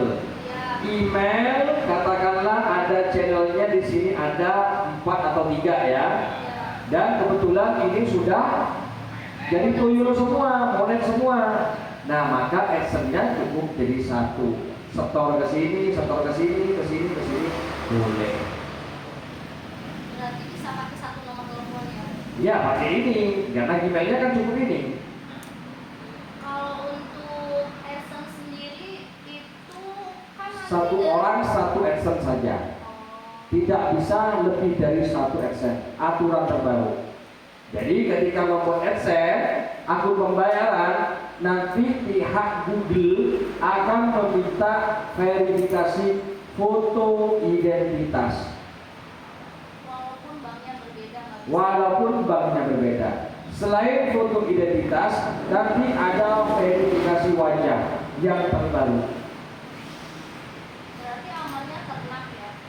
Ya kalau mau kita buat AdSense baru dengan catatan KTP atau identitas yang berbeda. Ya contohnya, nah yang pertama AdSense-nya pakai suami, yang kedua istri pertama, gitu kan?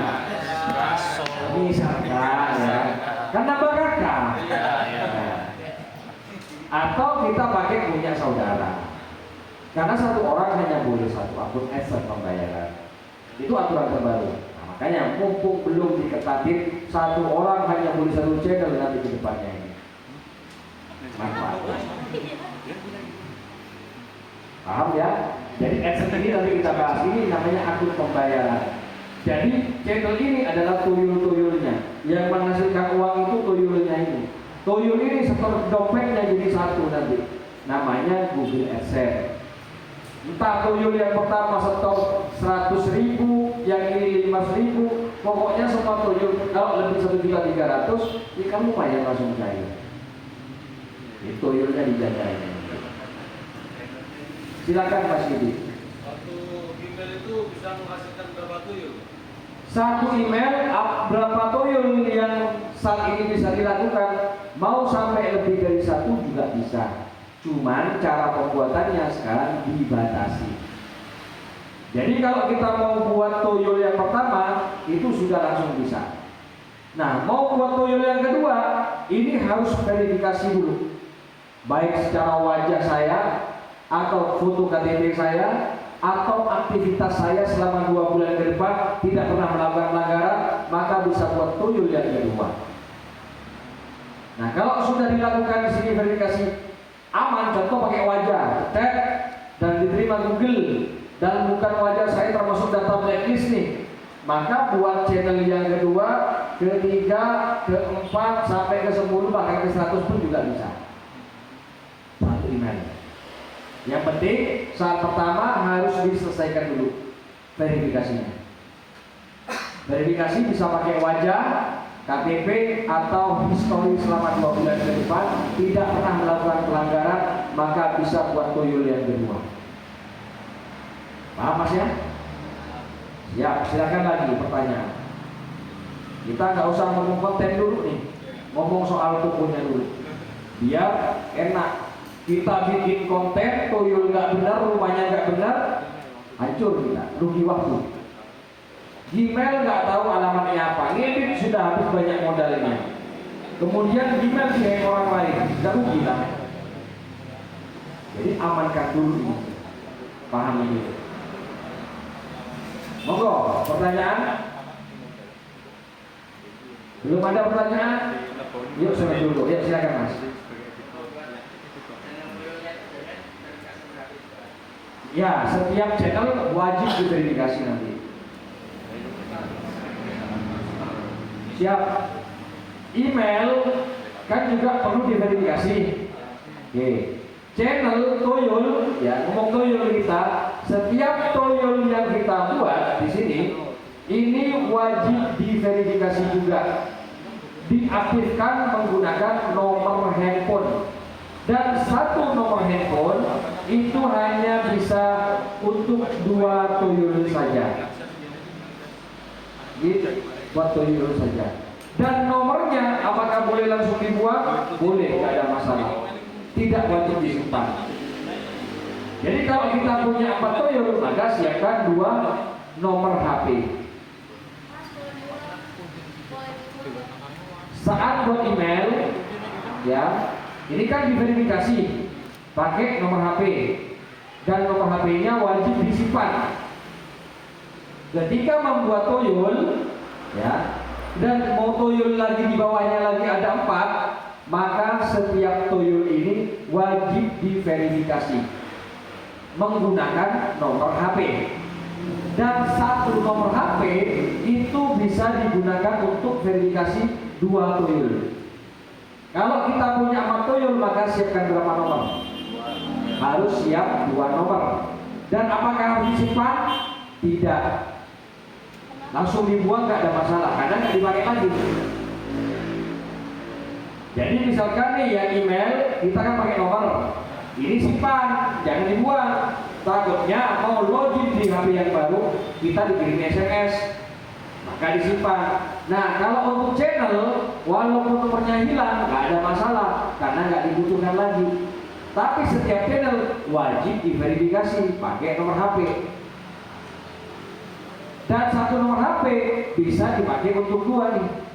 Jadi kalau 2 lagi, mau pakai nomor anak, atau nomor cadangan, atau nomor yang lain, terserah. Mau beli secara virtual, terserah. Jadi kalau mau punya 10 tuyul, maka siapkan 5 nomor. Itu adalah cara pernahnya.